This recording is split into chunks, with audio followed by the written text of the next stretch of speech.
चलिए अब ये मैं यहां से हटाऊंगा इसको।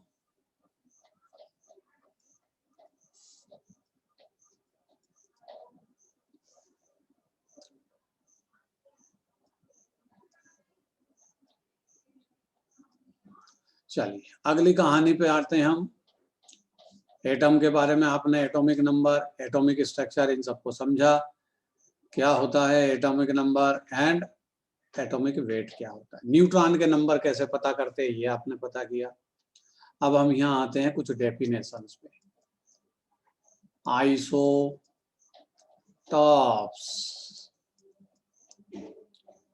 आइसोटॉप्स में जब आप आओगे,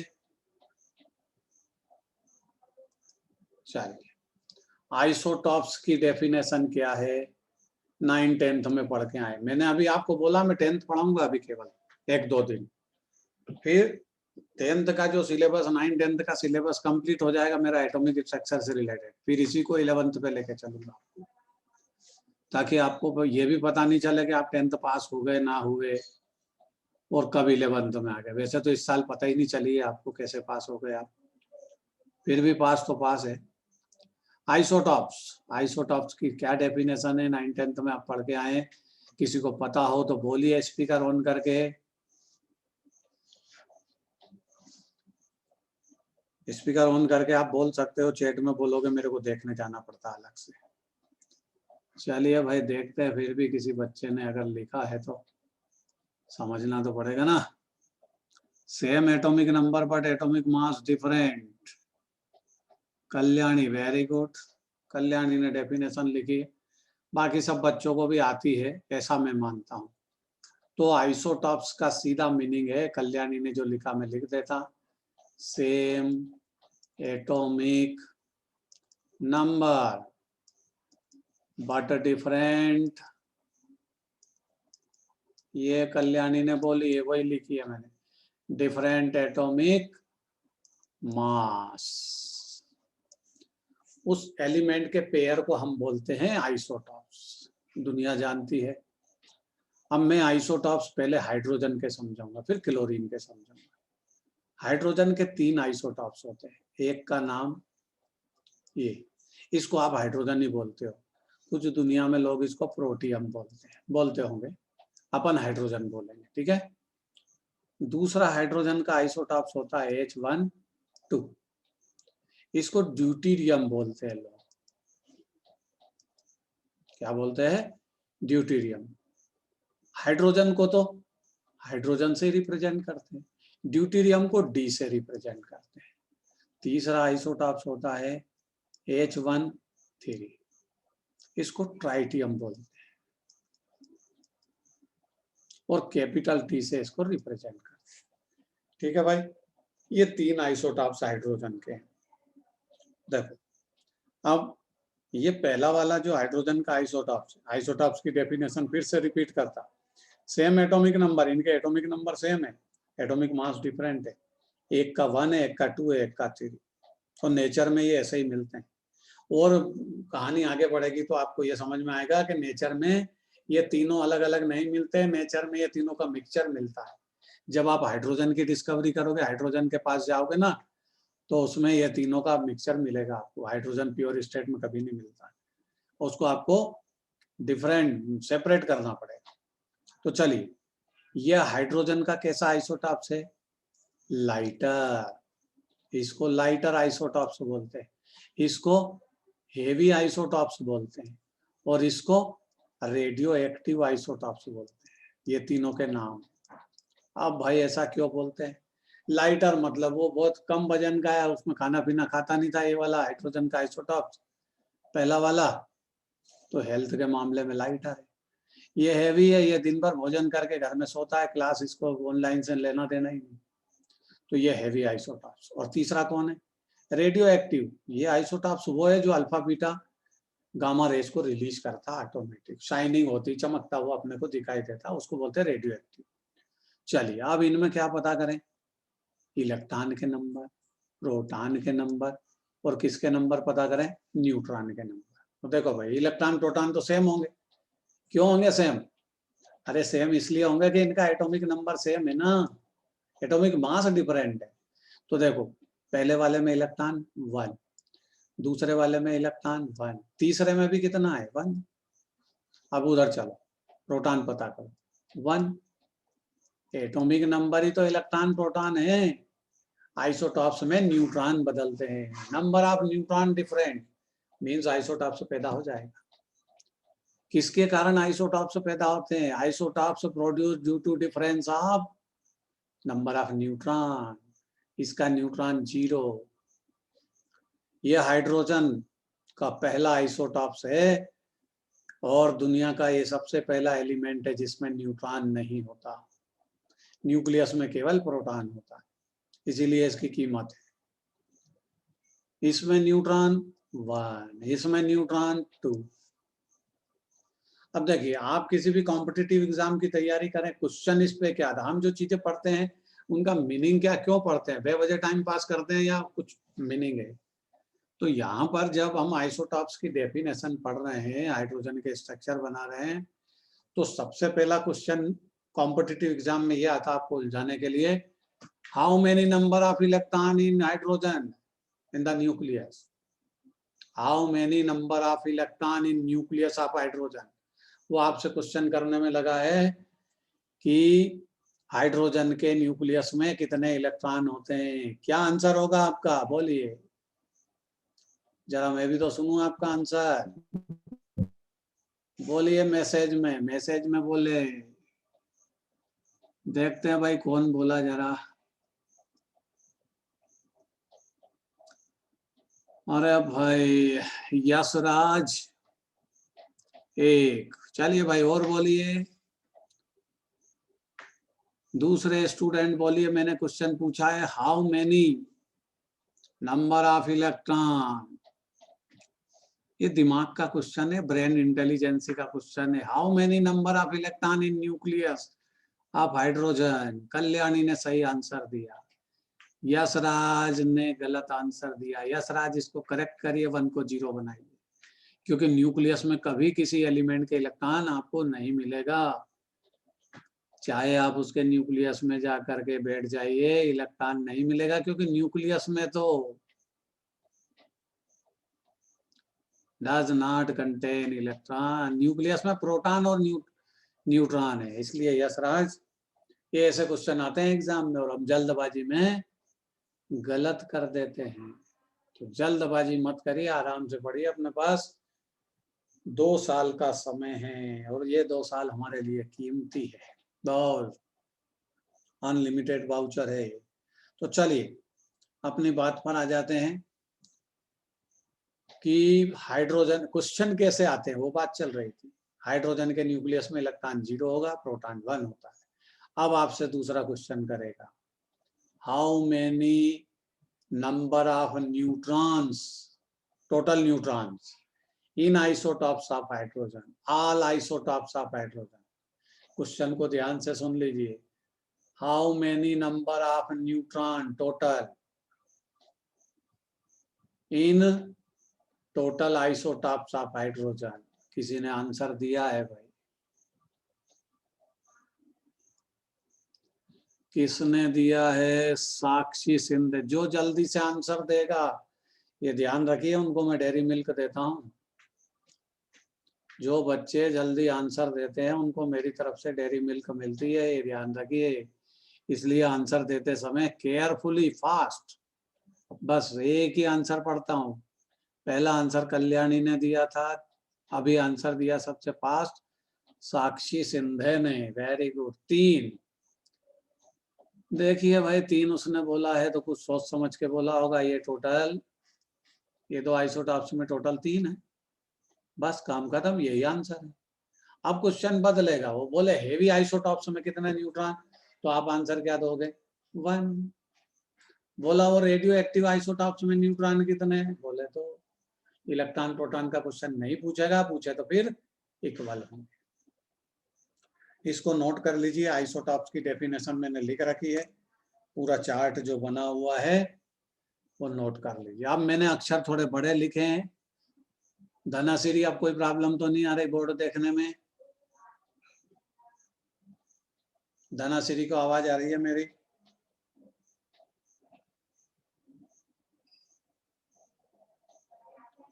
नोट करिए भाई। अब मेरे हिसाब से मैंने अक्षर बड़े कर दिए लिखना। हाँ ठीक है धनाश्री, थोड़ी सी मेहनत करिए अपने को। आपका सब्जेक्ट कौन सा है, मैथ से बायो है? धनाश्री का सब्जेक्ट क्या है, मैथ से बायो है? बायो है, बहुत मेहनत करना पड़ेगी। अपने को डॉक्टर बनना है, और डॉक्टर बनना है तो फिर कोरोना का इलाज करना सीखना पड़ेगा। वैसे भी अगर मान लो इलाज करते समय पेशेंट अगर ऊपर चला भी जाता है तो धनाश्री कोई फर्क नहीं पड़ता है, क्योंकि हर इंसान अपनी अपनी से ही जाता है। डॉक्टर के कारण आज तक कोई नहीं गया। चलिए नोट कर लिया सबने, मिटा दूं? आइसोटॉप्स की कहानी खत्म हुई, शायद आपने नोट कर लिया होगा। आगे बढ़ेंगे। आइसोटॉप्स के बाद आता है आइसो बार। चलिए भाई, आइसो बार। फिर आइसो बार के बाद इधर ले लेंगे हम आइसोटोन्स। दोनों को एक साथ स्टडी कर लेते हैं, ठीक है? चलिए अब सबसे पहले स्टडी करेंगे आइसोबार। आइसोबार आइसोटॉप्स का अपोजिट है। किसी बच्चे ने डेफिनेशन लिखी है, लेकिन अब वो बार बार मैसेज में जाकर के देखो, फिर डेफिनेशन पढ़ो, टाइम लगता है। सही लिखी होगी मैं लिख देता। आइसोबार आइसोटॉप्स का अपोजिट होता है।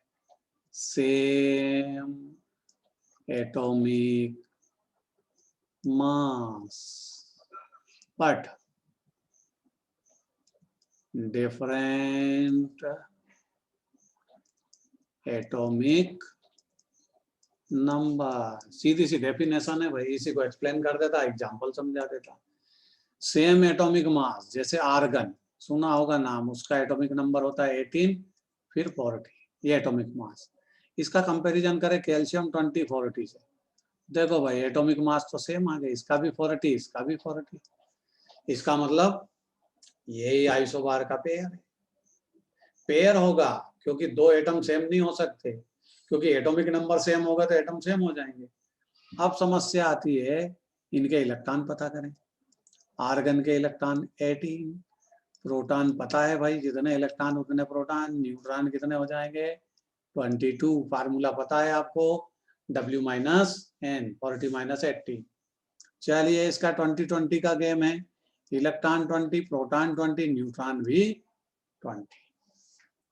ये है आइसो बार का एग्जाम्पल विथ डेफिनेशन, साइड में लिखी हुई। आइसोटोन के पास चलते थोड़ी देर। आइसोटोन उसको बोलते हैं जिसमें न्यूट्रॉन सेम हो, सेम नंबर ऑफ न्यूट्रॉन्स। अब न्यूट्रॉन कहाँ होते हैं, न्यूट्रॉन तो न्यूक्लियस में होते हैं। न्यूक्लियस का कंटेंट, जो न्यूक्लियस का पार्टिकल है वो सेम होना बहुत मुश्किल काम है, बट दुनिया में ऐसे एलिमेंट है कि जिनमें न्यूट्रॉन के नंबर सेम होते हैं, उनको हम बोलते हैं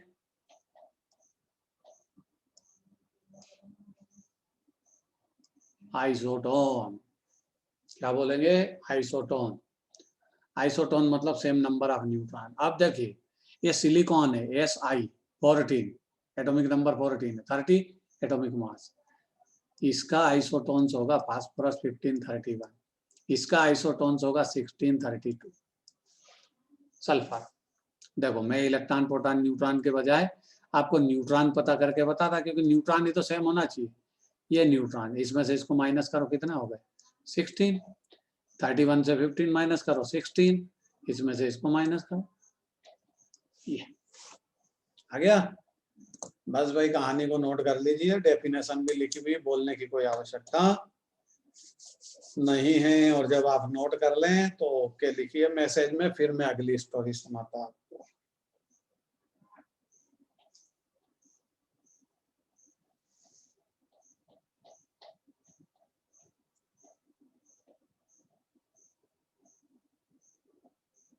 चलिए भाई, बहुत 11th में तो बहुत इंटेलिजेंट बच्चे बैठे हैं।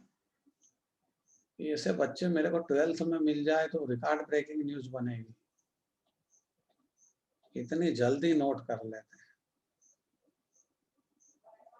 हैं। धनासिरी नोट कर लिया, ठीक है। धनासिरी पढ़ने में मजा आ रहा है नहीं? ये कौन है भाई? ईशा सूर्यवंशी। बोलिए ईशा सूर्यवंशी, पढ़ने में मजा आया नहीं?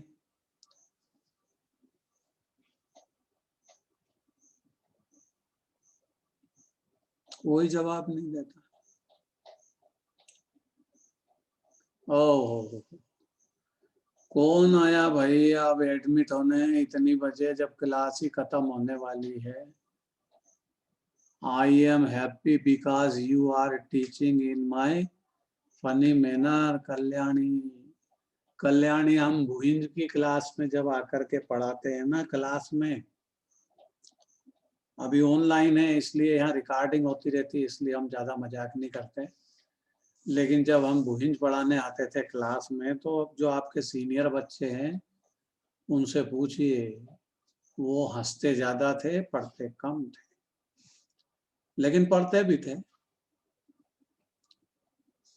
ऑनलाइन पढ़ाना बहुत डिफिकल्ट मैनर है। बच्चे को बांध के रखना, उसको लैपटॉप के सामने बिठा के रखना, उसको मोबाइल के सामने बिठा के रखना, हर किसी के बस का काम नहीं है कल्याणी। इसमें बहुत पेशेंस रखना पड़ता है जब बच्चा सामने बैठता है, क्योंकि बच्चे का इंटरेस्ट पढ़ने में नहीं होता। पढ़ना जरूरी नहीं है, पढ़ना उसकी मजबूरी है, और मजबूरी में बच्चा जब बैठता है तो बताओ दिल से बैठता होगा क्या वो? नहीं। चलिए बाकी बातें बाद में करेंगे, अब ये यहाँ से हटाते हैं। जैसे जैसे हम पढ़ते रहेंगे फालतू बातें भी करते रहेंगे और पढ़ते भी रहेंगे। आगे बढ़ते हैं भाई, आइसोटॉप्स पर वापस चलेंगे, क्योंकि इसकी कहानी हम अधूरी छोड़ करके आए थे। हमने इसकी कहानी फर्स्ट पूरी की थी जिसमें विद्या बालन थी, इसकी कहानी सेकंड अब पूरी होगी। 2 पिक्चर बनी थी, कहानी फर्स्ट एंड कहानी सेकंड। तो आइसोटॉप्स की अब कहानी सेकंड चलेगी। कहानी फर्स्ट और कहानी सेकंड दोनों मैंने देखी थी, दोनों की स्टोरी अलग अलग थी, लेकिन दोनों में सेम प्रॉपर्टी थी, हीरोइन सेम थी, विद्या बालन। चलिए आइसोटॉप्स की सेकंड कहानी। आइसोटॉप्स का एवरेज एटॉमिक मास हम पता करते हैं। एवरेज एटॉमिक मास, बताओ भाई एवरेज एटॉमिक मास क्यों पता करने की प्रॉब्लम आई? एवरेज एटॉमिक मास पता करने की प्रॉब्लम इसलिए आई कि दुनिया में आपको प्योर स्टेट में कोई भी एलिमेंट ऑब्टेन नहीं होता। इट इज इम्पॉसिबल कि आप हाइड्रोजन को ऑब्टेन करने गए और वो प्योर स्टेट में मिल गया, वो आइसोटॉप्स का मिक्सचर मिलता है। जैसे एक एग्जाम्पल समझाता, आप नेचर में क्लोरीन को ऑब्टेन करते हैं जिसका फार्मूला Cl है, और इसका एटॉमिक नंबर होता है 17, बट एटॉमिक मास होता है 35.5 ग्राम। अब ये प्रॉब्लम आ गई, ये पॉइंट में आंसर कैसे आ गया? अरे भाई इलेक्ट्रॉन प्रोटॉन न्यूट्रॉन तो पार्टिकल है ना, वो तो 0.5 में होते हैं क्या? तो ये, और दूसरी समस्या ये कि ये जो एटॉमिक मास है, ये तो वेट ऑफ न्यूक्लियस है ना, प्रोटॉन और न्यूट्रॉन का सम। तो न्यूट्रॉन और प्रोटॉन क्या 0.5 में होते हैं क्या? नहीं। इसका मतलब कुछ ना कुछ ऐसी स्टोरी है जो हमें आज पता चलेगी। तो देखते हैं कौन सी स्टोरी है। कोई भी एलिमेंट जब नेचर में आप ऑब्टेन करते हो, चाहे लेबोरेटरी में प्रिपेयर करो, चाहे वो नेचर से ऑब्टेन हो, ये मटेरियल जब भी आप ऑब्टेन करोगे किसी भी मेथड से, तो आपको क्या मिलेगा? Mixture of isotopes. आइसोटॉप्स का मिक्सचर ऑब्टेन होता है नेचर में हमको। अब मिक्सचर मिलेगा तो उसमें आइसोटॉप्स सब है, कौन कितना परसेंट है ये तो उस पर डिपेंड है कि उसने मिक्सचर फॉर्मेशन के टाइम कौन सी क्लोरीन को कितना परसेंट लिया। इसका मतलब नेचर में क्लोरीन के भी 2 आइसोटॉप्स है, नाम बताता। अब क्या पढ़ रहे हैं हम? क्लोरीन का एग्जाम्पल लेंगे और नई कहानी समझेंगे। क्लोरीन के 2 आइसोटॉप्स होते हैं, एक क्लोरीन 1735, दूसरा आइसोटॉप्स है क्लोरीन 1737। ये 2 आइसोटॉप्स है और आपको जो नेचर में ऑब्टेन होगा ये अलग अलग सेपरेट ऑब्टेन नहीं होंगे, ये दोनों में से कोई एक अकेला कभी नहीं मिलेगा। क्या मिलेगा? इन दोनों का मिक्सचर ये मिलेगा। तो इसका एवरेज एटॉमिक मास क्या आ गया? 35.5 ग्राम। बताओ इन दोनों में किसी का एटॉमिक मास है क्या 35.5 ग्राम?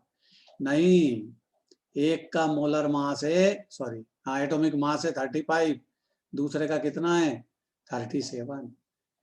कहाँ से आया ये एवरेज एटॉमिक मास? वही हम कैलकुलेट करने जा रहे हैं। Average atomic mass of isotopes, formula लिखेंगे, average atomic mass of isotopes, ध्यान से समझिए, इक्वल टू, फार्मूला है m1x1 plus m2x2 upon x1 plus x2। Formula फिर से बोलूंगा, किसी भी आइसोटॉप्स को ऑब्टेन करना मतलब आपको नेचर में हाइड्रोजन भी मिलता है तो वो मिक्सचर मिलेगा, ऑक्सीजन मिलेगी आपको नेचर में, अब तो मिल नहीं रही। कोरोना के टाइम तो ऑक्सीजन इतनी महंगी हो गई है कि लोग मर जाए लेकिन ऑक्सीजन देते नहीं है लोग। तो यहाँ पर प्रॉब्लम ये आ रही कि ऑक्सीजन भी आइसोटॉप्स के फॉर्म में मिलती है, उसका मिक्सचर मिलता है। तो क्लोरीन भी हमको मिक्सचर मिलेगी, अब मिक्सचर मिली तो उसका एवरेज एटॉमिक मास कहाँ से ला?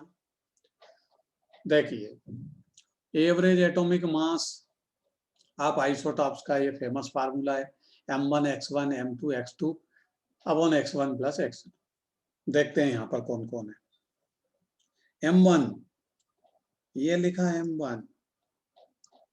m1 का मतलब 35, जो फर्स्ट आइसोटॉप्स का एटॉमिक मास है वो m1 है। यहाँ पर ये m2 37 m2 है जो फार्मूले में, ये तो आ गया m1 m2।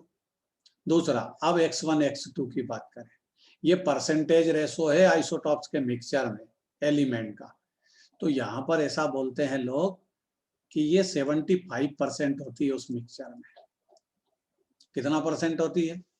75%। क्लोरीन 1735 होती है आइसोटॉप्स के मिक्सचर में, और ये कितना परसेंट होगी? 25%। इतना तो पता है भाई, आप भले नीट के स्टूडेंट हो तो क्या हुआ, 75 और 25 करोगे तो 100 बन जाएगा। चलिए, ये x1 x2 है। x1 क्या है? ये है x1। अब इसको जरा बदल लें, 75% क्या होगा? 75/100 क्या बन जाएगा? 3/4। आंसर आ गया। सिंपल वैल्यू रखना पड़ेगी क्योंकि अभी कैलकुलेशन करना है। 75/100 रखोगे तो मल्टीप्लिकेशन प्रोडक्ट कितना बड़ा होगा? हमारे 2 into 2 करने में पसीने आ जाते, तो 3/4 का मल्टीप्लिकेशन प्रोडक्ट में और ज्यादा परेशानी आएगी। चलिए, 25%, 25/100 मतलब 1/4। कहानी खत्म। हमने क्या कैलकुलेट कर लिए? x1 x2। फार्मूले में यही तो चाहिए थे। आ जाइए फार्मूले पर, क्या पता करें? Average atomic mass of chlorine, chlorine का सिंपल एग्जांपल लिया है, m1 कितना है? m1 35 इंटू x1 क्या है? 3/4। ध्यान से समझ लेना भाई, x1 क्या है? x1 रेशो है परसेंटेज वाइज आइसोटॉप्स के मिक्सचर में, प्लस 37 इंटू x2 क्या है? 1/4 अपॉन, अरे अपॉन क्या है भाई, ये तो x1 प्लस x2 तो 1 हो गया ना। अरे 100% बताओ कितना हुआ? 100% मतलब 100/100, ये तो 1 हो गया ना। तो इसको 1 को लिख के क्या करोगे? कोई नाम नहीं देगा आपको कि वहां यहाँ 1 लिख दिया अपन ने, छोड़ दीजिए। चलिए आ जाइए, सॉल्व करेंगे। 35 को मल्टीप्लाई करिए 3 से, मैं कर देता, ये सिंपल है, ये कर दिया। अपॉन में क्या लिख दूं, और ध्यान से देखना, ये अपॉन में इसके भी 4 है, इसके भी 4 है, कॉमन हो जाएगा। तो ये 1, अरे भाई ये किसने तकलीफ की, अपॉन आया, ये 105, चलिए आने दीजिए। अच्छा कोई चला गया होगा भाई, तो आ जाएगा। चलिए 35 इंटू 3 105, 4 का हिसाब बाद में करेंगे। 37, ये 37। अब भाई दोनों में एलसीएम सेम था, तो दोनों का एलसीएम तो कॉमन ले लेना, अलग अलग लिखने से क्या मतलब। चलिए 105 37 कितना हो जाएगा, 142। 4 से डिवाइड कर दो भाई, आंसर आ गया 35.5 ग्राम। कहानी खत्म, यही एवरेज एटॉमिक मास है। देखो क्लोरीन का एवरेज एटॉमिक मास मैंने यहाँ क्या लिखा था, 35.5। ये एक्सपेरिमेंटल वैल्यू है, हम लेना एग्जाम में जब भी आप किसी क्वेश्चन को सॉल्व करोगे, कहीं भी आपको क्लोरीन का एटॉमिक मास की आवश्यकता होगी, तब ये लिखना पड़ेगा। ना 35 लेते हैं ना 37। तो ये एवरेज एटॉमिक मास को कैलकुलेट करने का टेक्निक है। सभी बच्चे इसको नोट करिए, 2 मिनट का आपके पास टाइम है। सारी कैलकुलेशन मैंने इसलिए कर दी कि ये सिंपल सी कैलकुलेशन थी, कभी टफ लेवल की कैलकुलेशन आएगी तो ये मान के चलिए शर्मा सर को नहीं आएगी, वो आपको करना पड़ेगा। चलिए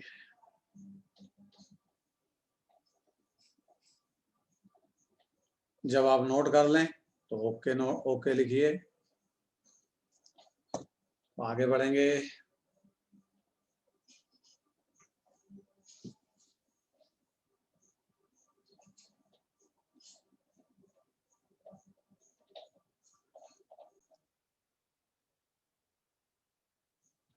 चलिए अब ये आइसोटॉप्स हुआ, आइसोबार हुआ। अब हम यहाँ स्टडी करेंगे डिस्ट्रीब्यूशन ऑफ इलेक्ट्रॉन, इलेक्ट्रॉन का डिस्ट्रीब्यूशन कैसे करते हैं, इलेक्ट्रॉन का डिस्ट्रीब्यूशन समझिए। Distribution of electron in orbit, 9th 10th में पढ़ के आए हैं आप। ऑर्बिट की स्पेलिंग सही कर लेना, ऑर्बिट। ऑर्बिट को दूसरा नाम क्या देते हो आप, सेल। ठीक है, यहाँ ऑर्बिट में थोड़ा सा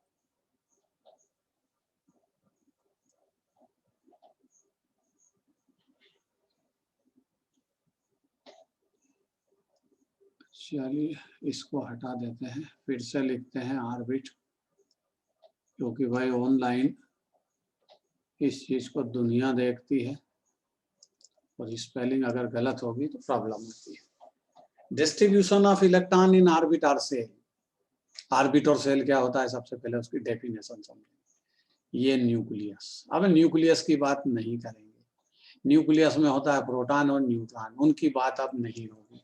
अब बात होगी इलेक्ट्रॉन की।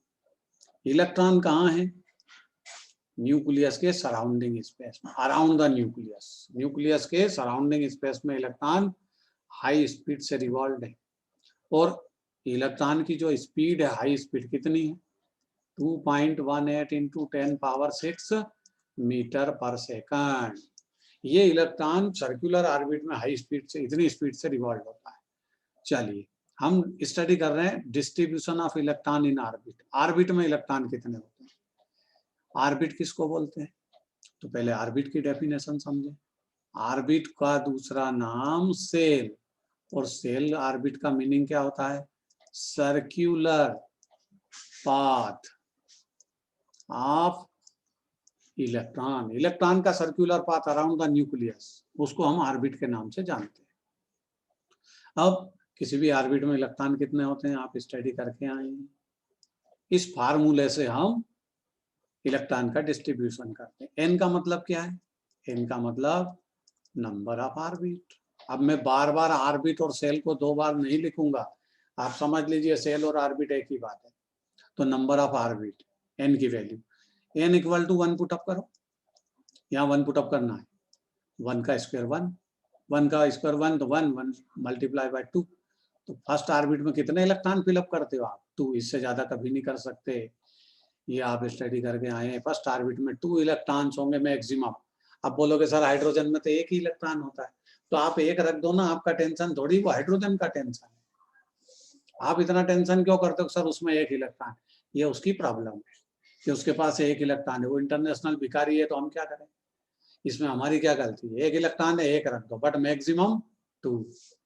चलिए आ जाइए, n इक्वल टू 2, यहाँ n की वैल्यू 2 रखिए, 2 का स्क्वायर 4, 4 2 जा, सेकंड ऑर्बिट में 8 इलेक्ट्रॉन होंगे। लेकिन आप बोलोगे सर 8 इलेक्ट्रॉन ना हो तो क्या करें? तो लेस देन 8 पुटअप कर दीजिए, बट मैक्सिमम रेंज 8, इससे ज्यादा नहीं रख सकते। n equal to 3, total electron 18, 3 की पावर 9, 9 2 जा 18, n equal to 4, total electron 32, total क्या हुआ? 60। ये रूल है, ये रूल तो हम 9th 10th में पढ़ करके आए हैं। सर आप पढ़ा रहे हो तो इसमें कौन सी बड़ी बात है? अब हम जो पढ़ाएंगे वो 11th का है, ध्यान से सुनिए।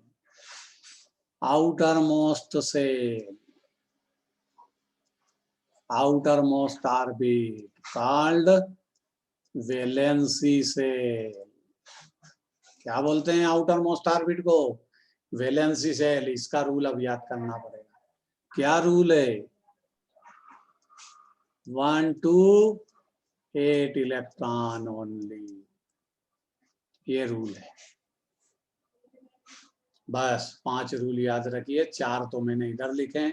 फर्स्ट ऑर्बिट में 2 इलेक्ट्रॉन, सेकंड में 8, थर्ड 18, फोर्थ 32, और वैलेंसी सेल में कभी भी anyhow 9 electron can not fill up. Valency shell में 9 इलेक्ट्रॉन कभी भी फिलअप नहीं कर सकते। कितने फिलअप करोगे? 1 to 8 इलेक्ट्रॉन ओनली। ये वैलेंसी सेल का ध्यान रखना। एक दो एग्जाम्पल समझाता है इस कहानी के। जैसे आपके पास सोडियम 11 है, ये इलेक्ट्रॉन है, इलेक्ट्रॉन को डिस्ट्रीब्यूट करना है। Atomic number is equal to the atomic electron number. First orbit 2, second 8, third 1, ये हो गया डिस्ट्रीब्यूट। अब आप बोलोगे सर आपने थर्ड ऑर्बिट में 1 इलेक्ट्रॉन रख दिया और इधर रूल बता रहे हो 18 का। अरे भाई 18 होंगे तब 18 फिलअप करेंगे, ना है तो 1 फिलअप करना है ना। जितने इलेक्ट्रॉन है उन्हीं को ऑर्बिट में डिस्ट्रीब्यूट करना है। जैसे कैल्शियम के पास जाओ, 20 electron in the first orbit, 2 second 8, total कितने हुए? 10, माइनस करो रिमेनिंग 10। अब बताओ आपके पास कैल्शियम को डिस्ट्रीब्यूट करते समय फर्स्ट ऑर्बिट में आपने एज पर रूल 2 इलेक्ट्रॉन रखे, सेकंड को 8 रख दिए, रूल है। अब आपके पास 10 इलेक्ट्रॉन रिमेनिंग है, तो क्या 18 फिलअप कर दोगे? अरे कहां से फिलअप कर दोगे 18? आपके पास इलेक्ट्रॉन ही तो 10 है। तो क्या करें? 10 इलेक्ट्रॉन फिलअप कर, ये कर दिए थर्ड ऑर्बिट में 10। नहीं, ये गलत हो गया। ये गलत क्यों हो गया? क्योंकि आपने इसको वैलेंसी सेल बना दिया, लास्ट ऑर्बिट वैलेंसी सेल, और वैलेंसी सेल में 10 इलेक्ट्रॉन रख दिए। क्या रूल बताया मैंने अभी? वैलेंसी सेल है फ्रॉम 1 to 8 इलेक्ट्रॉन ओनली। तो ऐसी सिचुएशन में जब आपके पास 10 इलेक्ट्रॉन बचे, तब आपको ना तो 18 फिलअप कर सकते, ना आप 10 फिलअप कर सकते। 18 से लेस रेंज क्या है? 8 फिलअप करिए थर्ड ऑर्बिट को, लास्ट में जाइए 2। ये आंसर आ गया। और चलते हैं आगे, एक एग्जांपल और समझाऊंगा। Barium 56 in the first orbit 2, second 8, third 18। देखिए 28 इलेक्ट्रॉन हो गए। अब यहाँ कहानी सुनना, रिमेनिंग 28। अब आपके पास 28 इलेक्ट्रॉन रिमेनिंग है। फोर्थ सेल को कितना रखते हो? ये देखिए फोर्थ सेल को कितना रखते हैं? फोर्थ सेल को आप रखते हो 32, बट आपके पास तो 22 रिमेनिंग। तो ना तो आप 32 रख सकते और ना 28 रख सकते, क्योंकि 28 रखोगे तो वैलेंसी सेल जनरेट हो जाएगा। तो क्या करें? 32 से लेस रेंज क्या है? 18 की। 18 रखिए या फोर्थ सेल 18। अब बचे आपके पास 10, तो 10 अभी भी नहीं रख सकते, तो फिर कितने रखोगे? 8, 2। किसी ने आंसर दिया है भाई, कहानी समझ में आ गई होगी। 2882, कल्याणी ने सही आंसर दिया। बेरियम 56 का आंसर मैंने भी सही लिखा है। बात को समझिए, और नोट करिए, नोट कर लीजिए। कल इसी टाइम फिर क्लास होगी, 1:15 से आपकी क्लास स्टार्ट होती है और